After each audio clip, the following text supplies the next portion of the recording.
আজ করব মাছের তেল চচ্চড়ি। তেল আবার চচ্চড়ি করা যায়? হ্যাঁ রে পাগলি, বড় বড় মাছের সাথে যে তেলগুলো থাকে ওই তেলগুলো দিয়ে বিভিন্ন রকম সবজি দিয়ে চচ্চড়ি করা যায়। তুমি কি সবজি দিয়ে চচ্চড়ি করছো?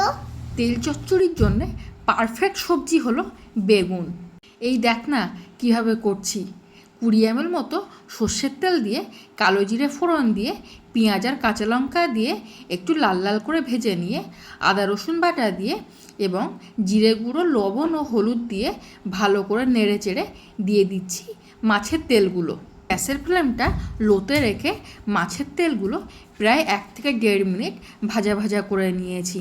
এখন দিয়ে দিচ্ছি লম্বা লম্বা করে কেটে রাখা আলু এবং বেগুন। আলু ও বেগুনটা একটু নাড়াচাড়া করে এটি ঢাকনা দিয়ে দিচ্ছি যাতে আলু ও বেগুন থেকে জল বেরিয়ে আলু ও বেগুনটা খুব ভালোভাবে গলে যায়। তেল চচ্চড়ি করা হয়ে গেছে মাম্মাম?